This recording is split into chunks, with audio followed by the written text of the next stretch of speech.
Olá, eu sou Michelle Alencar e está começando o último episódio da primeira temporada do Conexão Labs, o podcast do Laboratório de Estudos e Pesquisas em Economia Social. Primeiramente, eu gostaria de agradecer quem vem acompanhando este podcast do Labs. É um prazer compartilhar com vocês todo o trabalho e histórias que fazem parte do laboratório, que tem o propósito de melhorar alguns contextos sociais. Bom, nesse episódio teremos uma discussão muito importante e atual, que é o financiamento da educação básica, o novo Fundeb. Para auxiliar nesse debate, teremos a participação de Guilherme Irfe, professor no Departamento de Economia Aplicada e do Programa de Pós-Graduação em Economia da Universidade Federal do Ceará, a UFC. E também teremos a participação do Luiz Guilherme Escosa Fave, professor de Economia da Universidade de São Paulo, em Ribeirão Preto, e coordenador do LEPS. De início, eles esclarecem o que seria o Fundo de Manutenção e Desenvolvimento da Educação Básica, qual seria sua importância e seus objetivos, além de relatar um pouco sobre o Fundo de Financiamento da Educação antecessor ao Fundeb. Fundo de Manutenção e Desenvolvimento da Educação Básica, também conhecido como Fundeb, foi criado em 2006 e implementado a partir de 2007, e ele vem para substituir o Fundo de Manutenção e Desenvolvimento do Ensino Fundamental, o Fundef. Então, já nessa mudança de 2006, a gente passou a incorporar o ensino infantil, o ensino médio e a educação de jovens e adultos. A principal finalidade desse fundo é redistribuir uma parte dos recursos constitucionalmente que são vinculados à educação entre estados e municípios. A gente fala o fundo do Fundeb, mas na verdade são 27 fundos, 26 estaduais e um do Distrito Federal. E aí tem diversas fontes de recursos de estados, municípios, Distrito Federal e um complemento da União, para os fundos que não atingem o nível mínimo de investimento por aluno. Então, a depender do estado ou da unidade da federação, a União faz um complemento. Ele surgiu justamente nesse processo de se tentar começar a fazer alguma equalização ou redução das disparidades, na capacidade de financiamento da educação básica entre as diferentes redes de ensino no Brasil. Então, ele tem muito esse componente de, pelo menos na regra atual, dentro de cada um dos estados, conseguir fazer uma redução desse valor que é repassado para cada rede por aluno. Então, como o Guilherme colocou, se garantindo um valor mínimo com a complementação que vem por parte da União. Então, eu enxergo muito assim como o Fundeb, como ele está colocado hoje, ele é diria assim, o segundo passo nessa política mais integrada nacional de financiamento da educação. O primeiro, como ele comentou, foi o Fundef, que era mais restrito apenas ao ensino fundamental, e então a gente já teve um primeiro salto do Fundef para o Fundeb. Houve alguns ganhos, principalmente do ponto de vista de cobertura, como ele comentou, da educação infantil e do ensino médio, mas também lá em 2006, na negociação, se avançou um pouco nessa questão da redução das disparidades de financiamento, mas claramente ainda ficaram muitos aspectos, o nível de desigualdade do financiamento ainda é muito grande. Aí tem uma diferença entre os estados, porque parte dos recursos desses fundos vem da arrecadação de impostos, impostos estaduais e municipais. Então, há uma grande diferença entre as receitas tributárias dos vários entes federados. Por isso, esse aporte da União para os fundos estaduais que não atingirem o valor mínimo para ter esse complemento. Para reforçar a discussão anterior, eles explicam para a gente de onde vêm os recursos e citam alguns exemplos do uso do Fundeb na educação. A gente tem uma emenda constitucional que diz que 25% da arrecadação ou transferência deve ser gasto, pelo menos, com educação. Então, a arrecadação de impostos, aí, o que está nessa cesta do Fundeb? O ICMS, o Fundo de Participação dos Municípios, o Fundo de Participação dos Estados, IPVA, IPI, ITCMD, Então, essa aí é uma cesta que compõe a fonte dos recursos. Estados e municípios arrecadam. Dessa arrecadação, como a gente tem que gastar 25% com educação, 20% é destinado para o Fundeb. Os outros 5% ficam para gastos com educação, atrelados não a recursos do Fundeb, porque o Fundeb tem uma especificação do tipo de gasto que ele pode custear, dado essa questão da manutenção e desenvolvimento da educação básica, né? O Fundeb finaliza neste ano, em 2020. Portanto, Luiz Guilherme falam como está sendo a renovação desse fundo a partir da proposta de emenda constitucional, a PEC 15/2015. O início da discussão da renovação do Fundeb aconteceu já há algum tempo, né, há alguns anos, justamente se sabendo que em 2020 ele tinha prazo para acabar, se começou todo o processo de estudos, né, e a própria negociação, assim, técnica, mas também política no Congresso Nacional sobre eventuais mudanças dos parâmetros, eventuais mudanças do desenho do Fundeb, que era o que se esperava, né, que acontecesse mesmo, certo? E o que acontece, o que eu percebi, é que nos últimos 2 anos, né, desde que o Bolsonaro assumiu, particularmente, houve uma omissão grande da parte do Ministério da Educação no sentido de conduzir essas discussões ou tomar mais à frente do processo de discussão da renovação do Fundeb, né? Então, isso acabou fazendo com que o próprio Congresso tivesse que assumir um protagonismo muito maior do que o que talvez normalmente acontece no Brasil, no processo de discussão dessas novas regras do Fundeb, né? E o que a gente viu é que, na verdade, a negociação com o governo, que efetivamente quem vai fazer os desembolsos, no final das contas, é o governo, são os governos, né, principalmente o governo federal, né, no caso da complementação, essa negociação ela foi bastante tardia, assim, né? Então, bem no final do processo de negociação, onde já tinha texto muito amarrado, é que o governo federal interviu mais fortemente, tentando negociar alguns aspectos mais específicos do Fundeb, né? Que eu acho que, por um lado, existe um papel positivo, né, do protagonismo grande do legislativo, mas eu creio que se a gente tivesse esse acompanhamento, vamos dizer assim, mais próximo, especialmente do Ministério da Educação, desse processo de negociação, talvez a gente tivesse feito isso de uma maneira um pouco menos apressada nesse finalzinho, né, de vigência do Fundeb, né? Essa discussão do fundo começou na proposta de emenda à Constituição em 2015.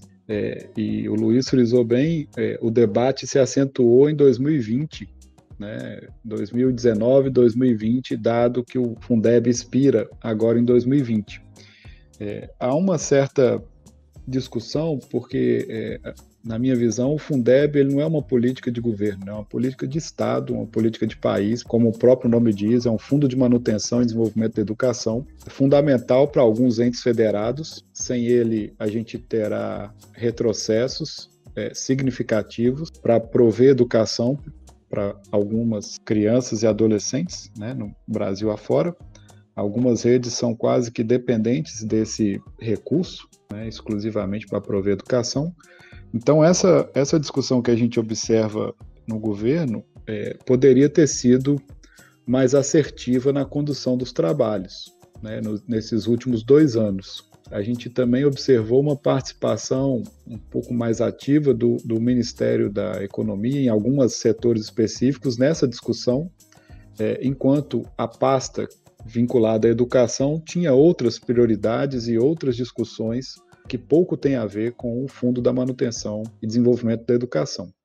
Então, assim, isso gerou um certo, por um lado, uma coisa que a gente não estava acostumado de observar, do governo não acompanhar determinados projetos, e o Congresso tomou para si essa decisão e, assim, tem alguns pontos muito positivos disso, porque, na verdade, os nossos congressistas são os representantes das 27 unidades da federação, então, teoricamente, eles estariam mais próximos de cada unidade para saber a demanda e para ter um entendimento do que o seu estado ou a sua unidade possa ter mais ou menos prioridade. E esse debate, ele também não deveria ter sido conduzido só pelo governo central, né? Isso compete aos 27 estados, que os governadores também são peças importantes em algumas políticas dessas de emenda à Constituição, porque parte do recurso vem da arrecadação deles, né? E também, assim, a gente tem que, às vezes, pensar um pouco mais em atitudes de país e não de governo, nesse caso da educação, para a gente ter um país aí, quiçá melhor daqui a alguns anos com esses recursos, né? Para complementar, eles nos dizem quais foram os pontos críticos de discussão para esse novo Fundeb. Essa negociação que o Guilherme se referiu, bem no final do processo, gerou muito em torno exatamente das regras acerca da complementação da União, né, para o fundo. Tá? Esse é um aspecto, e também na questão das regras de utilização dos recursos do fundo. Então, por um lado, estava previsto, né, no texto, né, no projeto da emenda constitucional, a utilização de um percentual mínimo para a remuneração dos profissionais da educação básica, né? E hoje, no Fundeb atual, você tem 60% no mínimo que tem que ser gasto com a remuneração dos professores. Então, tinha essa proposta de ampliar para não somente os professores, mas todas as pessoas atuando no âmbito da educação. E a proposta que a primeira vez que o governo chegou era fixar um valor máximo, né? Então era bem contraditória, porque a ideia era falar, olha, você, em vez de você ter esse valor mínimo, você quer colocar um valor máximo, né? Um pouco no espírito, eu entendo o espírito da proposta do governo, de exatamente falar o seguinte, olha, a gente não gostaria de que todo o recurso que a gente está colocando nesse momento do Fundeb virasse automaticamente um repasse para aumento salarial, né? Isso tivesse atrelado a algum outro tipo de gasto que fosse feito de acordo com as necessidades específicas de cada rede, né? Então, talvez tenha redes em que, até pelo seu histórico, talvez não tivessem tanta necessidade de, vamos dizer assim, dar aumentos salariais de determinada magnitude que não permitisse alcançar aquele mínimo, né? Então, tem uma questão, sempre que você coloca uma trava dessas, que você perde um pouco de eficiência, né? Porque você está tirando alguns graus de liberdade do gestor público para a tomada de decisão, né? Se a gente acredita que ele está tomando a decisão pensando no melhor objetivo, você está provavelmente tendo alguma perda de eficiência, certo? Então, esse era um pouco do espírito da proposta do governo, que acho que é um ponto que causou bastante polêmica, e a solução acabou sendo uma solução meio salomônica, né? Que, no fundo, você colocou no mínimo 70% para o pagamento dos profissionais da educação básica, mas você também pode gastar mais que 85% com isso, né? Então, ficou uma faixa ali que a minha impressão é que para várias prefeituras, eu não fiz as contas assim, simulando, mas talvez elas vão ter alguma dificuldade de exatamente conseguir se encaixar nessa faixa, certo? Mas eu acho que essa solução que acabou prevalecendo, que eu acho que talvez não tenha sido a solução ideal, ela é reflexo exatamente desse processo de falta de negociação ao longo do tempo, de debate, e que acabou sendo uma solução possível ali bem no final do processo de negociação. Esse ponto do gasto mínimo com salário, ele já era um pouco discutido na ideia do Fundeb, né? Da gente fixar o mínimo em 60%, né? Pelo menos 60%. Houve uma discussão aí para aumentar essa faixa. O Luiz tocou nesse ponto que prevaleceu o mínimo de 70%. E algumas redes, quando a gente observa hoje, elas às vezes estão gerando algum incentivo, por exemplo, de como tem a obrigatoriedade de gastar com salário, de pagar 14º e até 15º, né, uma bonificação para os professores, porque há um recurso que a exclusividade do gasto deve ser com o salário. Então, essa discussão ela está aí permeando, e a solução talvez seja não a melhor que a gente deu para isso, né? Não é a questão se o salário é alto ou é baixo, é pouco ou é muito, não é esse o ponto. O ponto é que a gente fixou uma regra para o Brasil todo, enquanto a gente tem 5.570 municípios, 26 estados, mais o Distrito Federal, que são muito diferentes entre si, E algumas redes vão depender desse recurso, outras terão dificuldades, como o Luiz frisou, de colocar esses recursos dentro da faixa estabelecida. Um outro ponto nessa questão que também gerou um certo embate era a questão de permitir o estabelecimento de políticas de incentivo. Essa discussão também foi uma questão que se olhou, mas quando a gente olha no final, a redação final da emenda traz um ponto que justifica parte dessa discussão de incentivo. Para alguns, no primeiro momento, foi modesto a questão do incentivo, mas quando você lê o texto como um todo, a emenda da Constituição alterou o que seria a regra, por exemplo, que a gente tem aqui no Ceará, de cota parte do ICMS, que na Constituição vigorava 75% valor adicionado, e os outros 25%, os estados e o Distrito Federal poderiam alocar por meio de leis estaduais ou distrital. Nesse caso, a emenda alterou para 65%, ou seja, ela aumentou 10 pontos, para critérios serem discutidos nos entes federados. E fez mais. No mínimo, 10 pontos desses percentuais devem ser com base em indicadores de melhoria dos resultados da aprendizagem. Ou seja, visando uma questão tanto do aumento da equidade e tocando ainda num ponto que eu acho interessante, considerando o nível socioeconômico dos educandos, Então, isso é uma coisa que avançou nessas negociações a discussão como um todo no Congresso tem que permear vários entes que estão ali, e essa discussão fez uma mudança que a gente está observando. A gente atualizou as leis num estudo recente, eu trabalhando com o pessoal do INEP, Armando Simões, o Diego e o Cristiano, que são parceiros aqui do UFC, a gente viu que vários estados aprovaram leis já na onda do que estaria acontecendo nessa discussão do Fundeb de mudanças de cota-parte ICMS. Então, essa discussão, só para dar uma ideia do quanto o governo pode articular com prefeitos e governadores um assunto que é de interesse comum.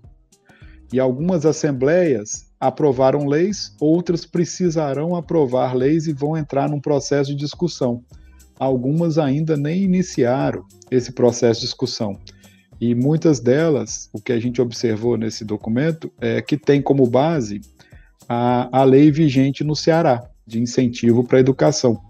Então, isso está nessa discussão do Fundeb, que vai agora permear os outros entes federados para estabelecer esse complemento da Emenda Constitucional 108, aprovada em 26/8/2020.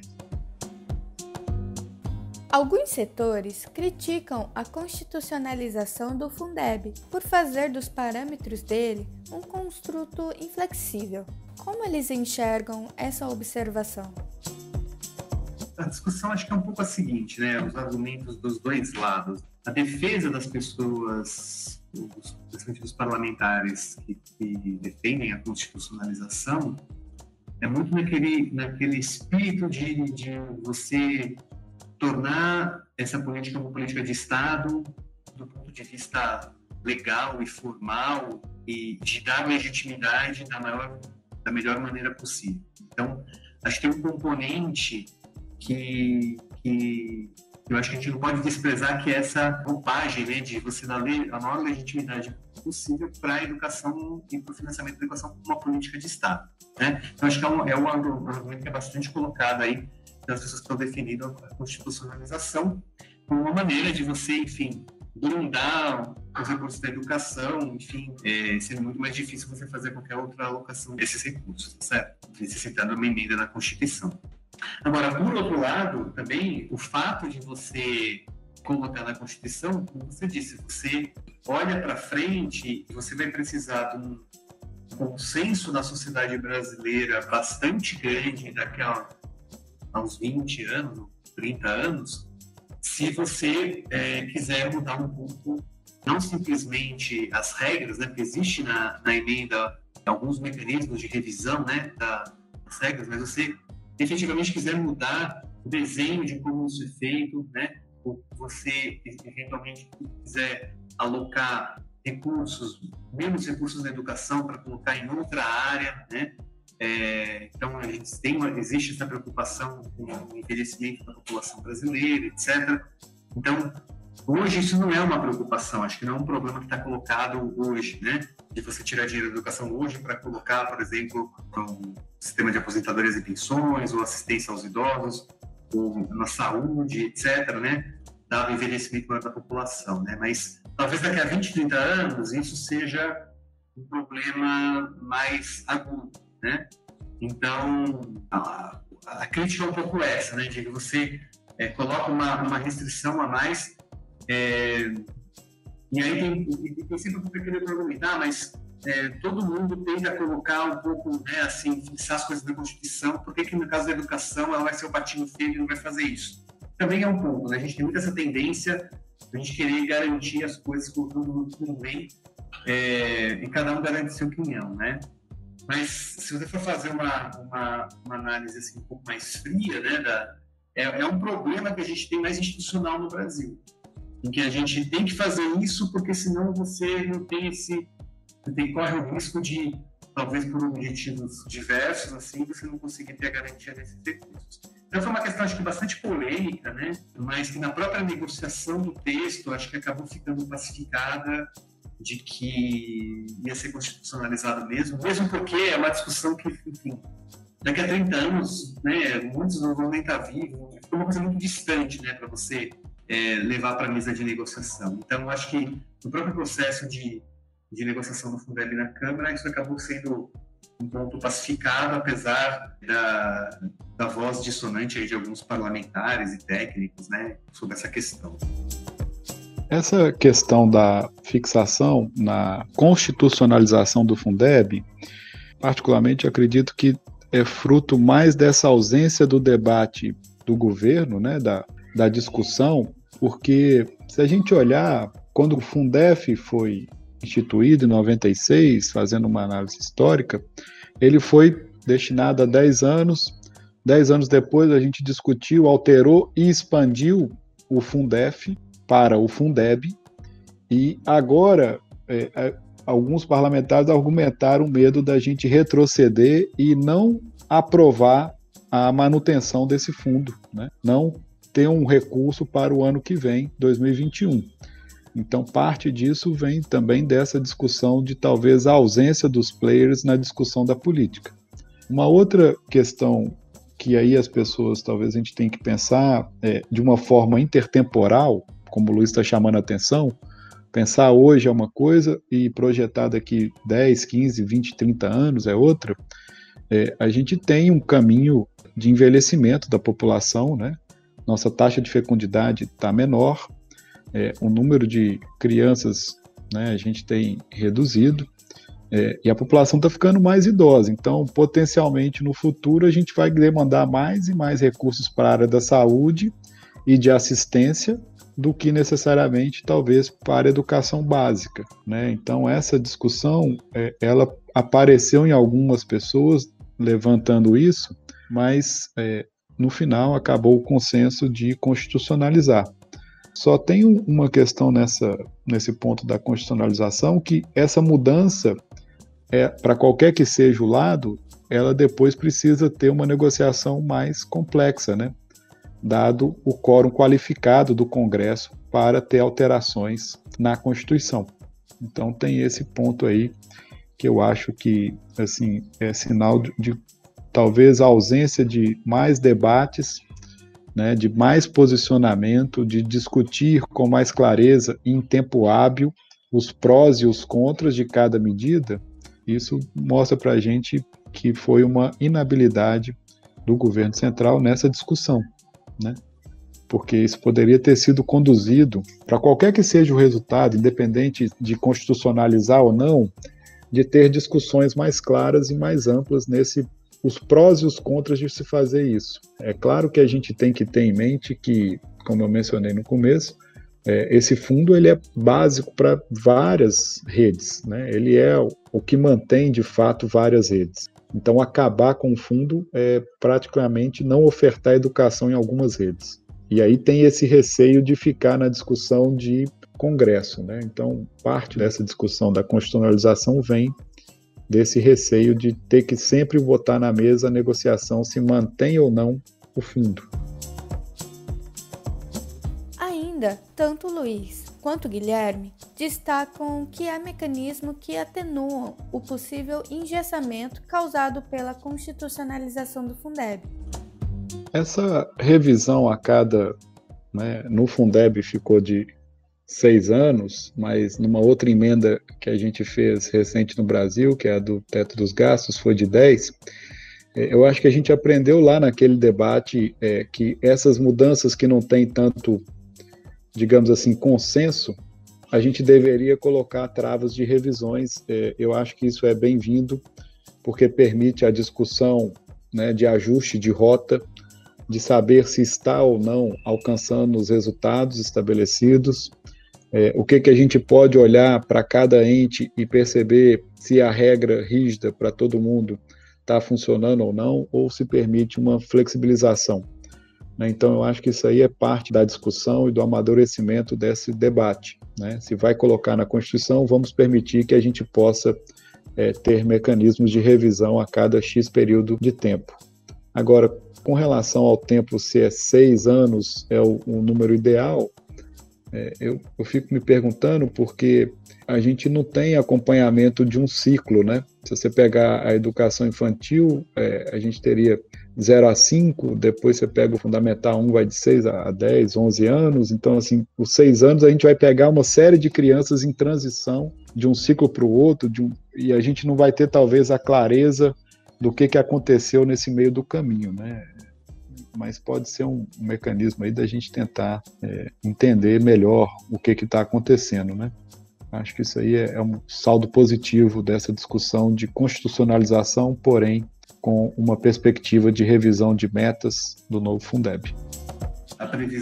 Essa previsão colocada, né, no novo Fundeb, ela vem exatamente, acho que, endereçar esse aspecto dessa necessidade de você não deixar o sistema tão enrijecido, porque por mais que você faça simulações e sejam feitos estudos, né, de diferentes cenários, né, com o próprio andamento, né, das condições tanto da educação quanto da arrecadação, da economia e o próprio funcionamento do sistema, pode ser que fique claro que há margens para aperfeiçoamento, certo? Então, eu acho que o fato da gente ter essa previsão, de ter esses mecanismos de revisão, né, periódicos, é importante, porque sem isso, qualquer grande alteração, você teria que fazer alguma outra mudança na própria Constituição, e isso é um custo enorme do ponto de vista da sociedade, né, de mobilização dos parlamentares, da sociedade, de recursos, de tempo, de esforço.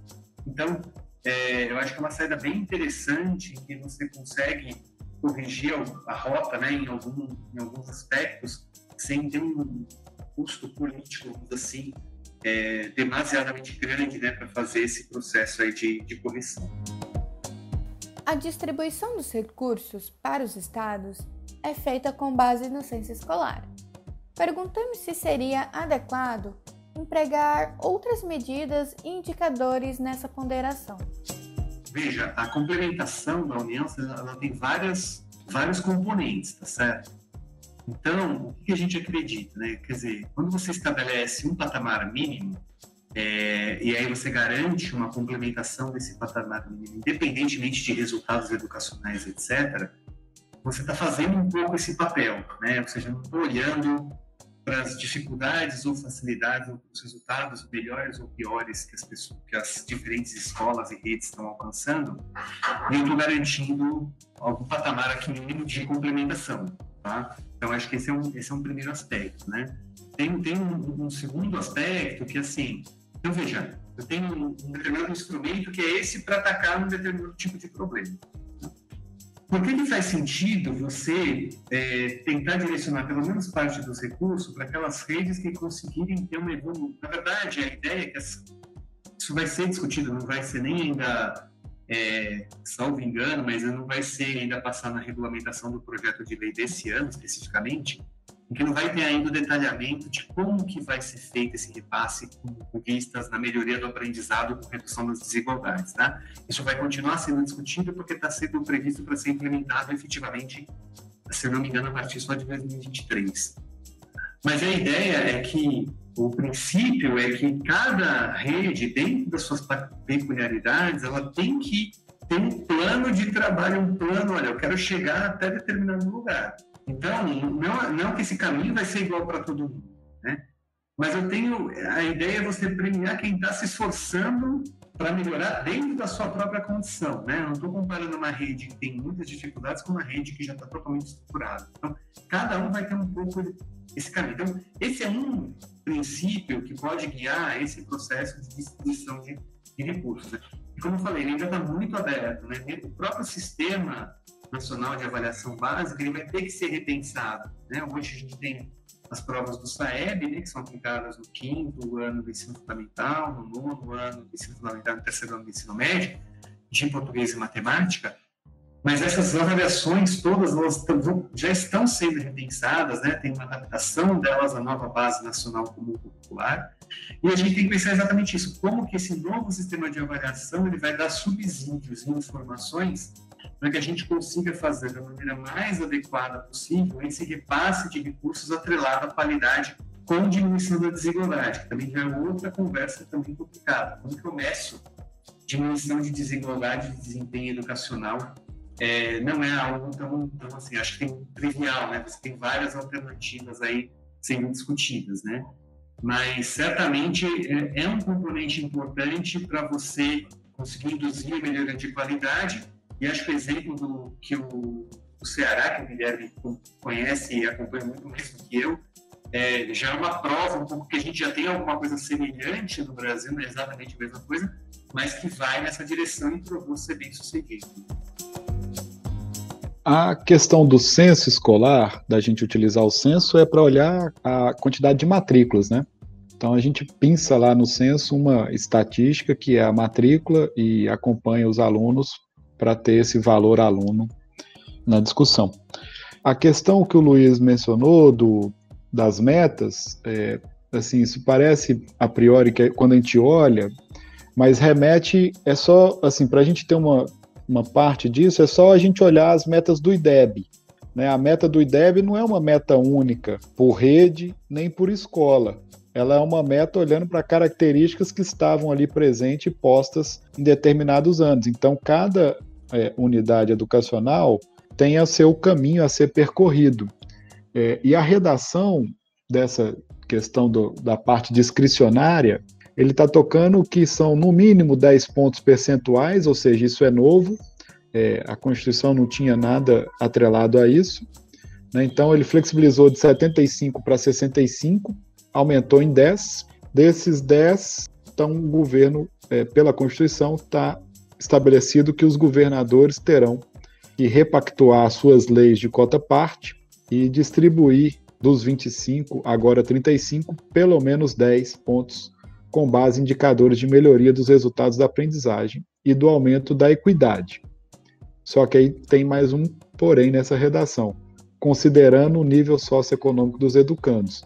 Então a meta, ela não vai ser única para todos. A meta é olhando para o perfil dos alunos, né, que é o nível socioeconômico dos educandos. A gente pode discutir a melhor ou as estratégias que possam talvez melhor captar o que seria nível socioeconômico dos educandos, o que seriam resultados de aprendizagem, o que seria melhores, né, questões de equidade.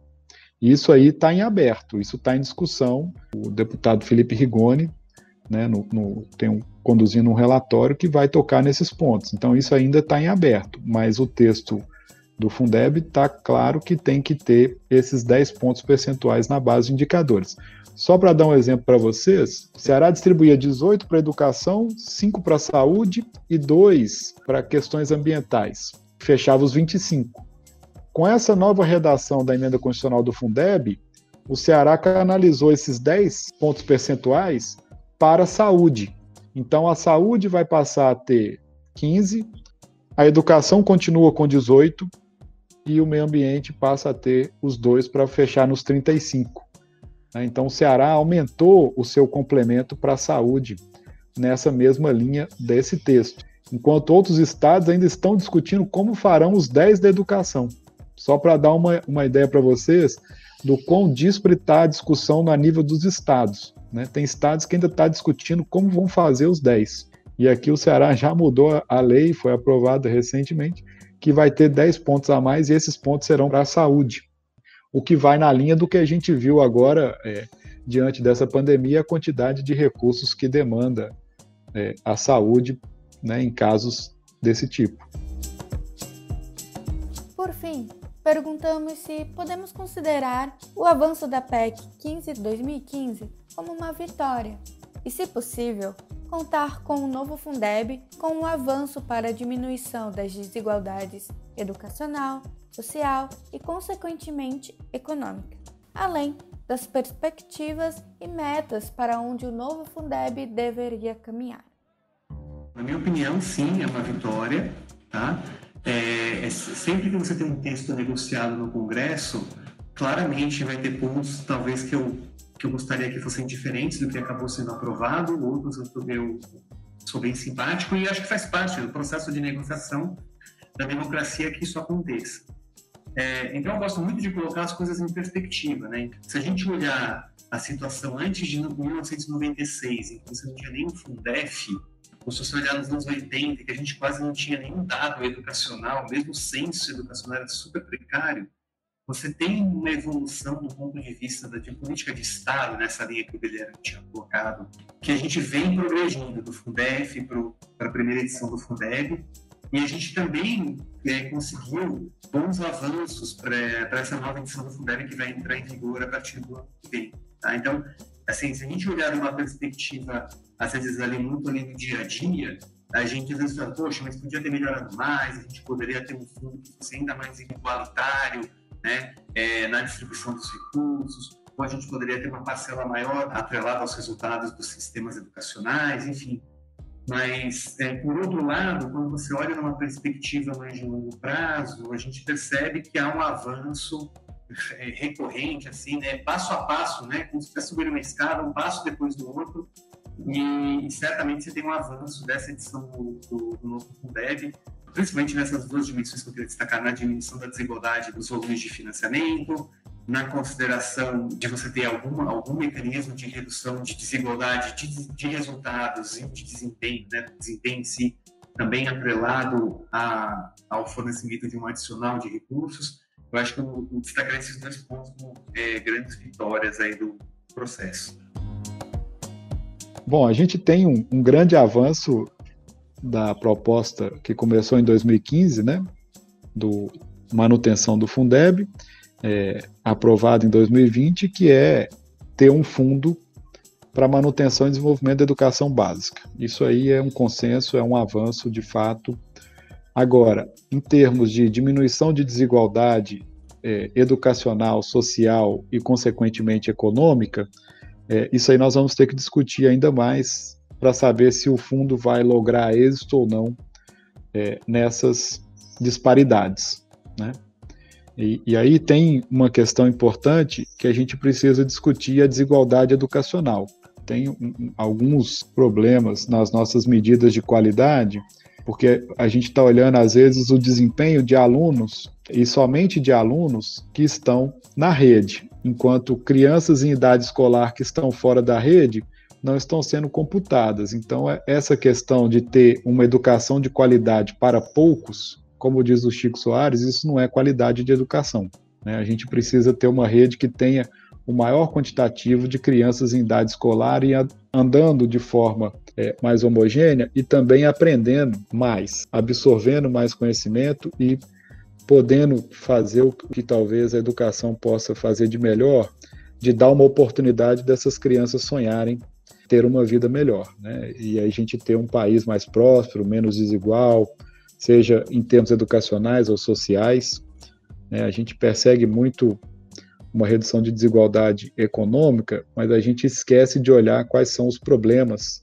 ou as causas dessa desigualdade. Uma parte disso está no problema educacional, né? Dessas crianças que vão ficando pelo caminho. Então, não deixar as crianças para trás pode ser um bom passo para a gente reduzir essas desigualdades. Acho que um ponto bem importante aí dessa discussão do Fundeb foi que, no final, acabou tendo uma parcela do repasse atrelado ou assegurado para a educação infantil, né? Então, isso é um dos aspectos, acho que positivos, a gente olhar para essa etapa de ensino com um olhar mais atento, dada a importância que ela tem, né? Também está sendo discutida essa questão da mudança das ponderações, né, de quanto você repassa por aluno nas diferentes etapas de ensino.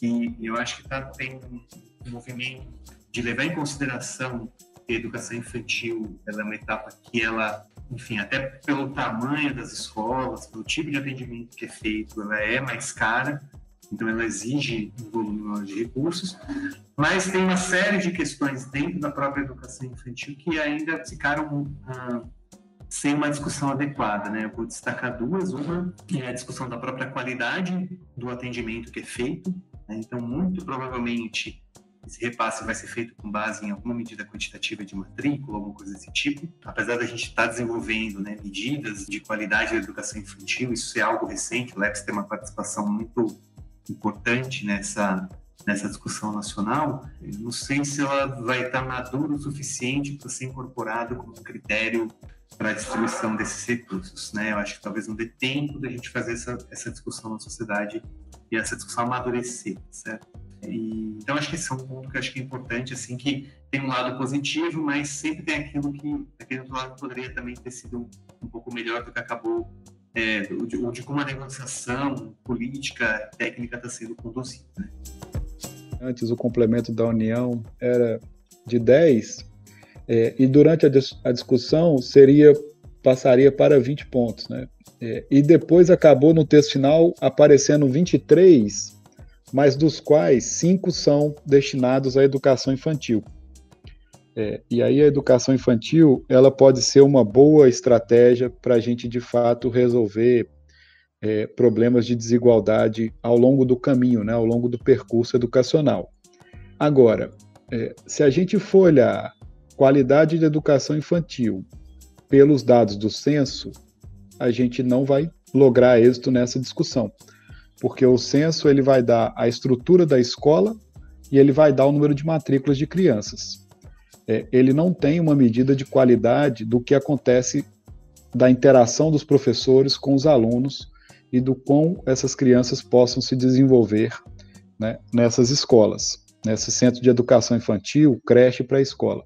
Então, essa discussão do que seria uma medida de qualidade, eu acho que a gente está um pouco atrasado, a gente deveria ter aí um certo mais consenso. Agora a gente tem a BNCC, que toca em vários aspectos do desenvolvimento infantil, de oportunidades de aprendizagem, e tem uma ferramenta, né, que vem aí ganhando consistência, que é o Melcomel, para ter uma medida de qualidade da educação infantil a partir de interações, professores e alunos, né, para a gente observar o que acontece. Agora, se a gente voltar para essa conversa só olhar o censo, eu tenho umas certas dúvidas se a gente vai ter resultados de diminuição de desigualdade social, econômica, educacional, de só olhar o ingresso de crianças, né, institucionalizar crianças na rede de educação infantil. Isso não é garantia de sucesso na educação, nem na formação de indivíduos. A qualidade da educação importa muito para o desenvolvimento dessas crianças. Aqui termina a primeira temporada do Conexão LEPS. Não deixe de seguir o podcast nas principais plataformas de streaming e acompanhe o laboratório nas redes sociais, @LepsUSP. Em breve estamos de volta. Até mais!